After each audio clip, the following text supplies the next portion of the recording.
There's a secret to starting the things we've been avoiding, a secret to moving forward when the mountain looks too high to climb. It doesn't begin with a heroic push or a burst of unstoppable energy. It begins slowly. We live in a culture obsessed with speed. We're told to hit the ground running, to go big or go home, to push through with everything you've got. But here's the problem. When you're already tired, already overwhelmed, the very thought of going full throttle from the start feels like standing at the bottom of a skyscraper and being told to jump straight to the top. Your body tenses, your mind resists, and you end up doing nothing. Henry Ford had a different way. He told his people there's no job in the world that can't be done if you break it down into little pieces. Small enough that you can hold one in your hand.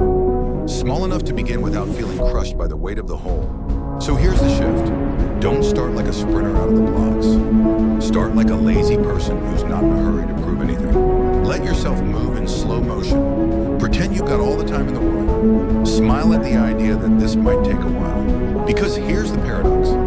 The slower you start, the faster you finish. Think about the last time you dreaded a task. Maybe it was cleaning a messy garage, or tackling that mountain of emails, or starting that workout you promised yourself you'd do. When you imagined doing it, you probably saw yourself moving fast, sweating, straining, rushing. And that picture, it wasn't inspiring, it was exhausting. Now imagine starting slowly, not trying to finish in a single burst, just picking up one thing, doing it calmly, enjoying the fact that you're moving forward, even if it's just an inch. That's an easy picture to hold, an easy first step to take. And something happens when you start that way. At first, you're barely moving, but without forcing it, momentum arrives. Your natural rhythm kicks in, like a song starting soft, then building its beat until you can't help but move with it. Soon, your conscious mind stops pushing and your subconscious takes over, feeding you energy you didn't have before. You start to lose track of time, the resistance is gone, and the work flows almost effortlessly. It's like stepping into a stream. At first, the water is still and shallow.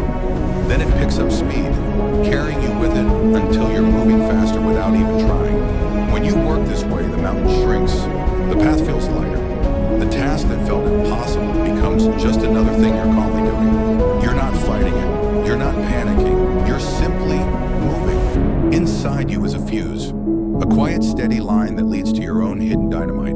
It doesn't need drama to be lit. It doesn't need a storm of effort to spark. It just needs a match and struck slowly.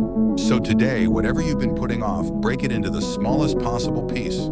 Pick up that first piece with no rush, like you've got nowhere else to be. Let yourself move as if you're underwater. Feel the ease in your body. Notice how the dread fades and is replaced by rhythm. This is how big things get done. Not in frantic, burning bursts, but in a steady, almost lazy rhythm that never stops moving forward. Light your lazy dynamite. Let it burn slow. Let it build and watch how quickly the impossible becomes done. If this message sparks something in you, if it made you pause, reflect, or feel a fire waking up inside, then don't let that fade. Subscribe. Not for me, for you. Because motivation isn't a moment, it's a habit, a journey. And this is only the beginning. Subscribe now, and let's grow together.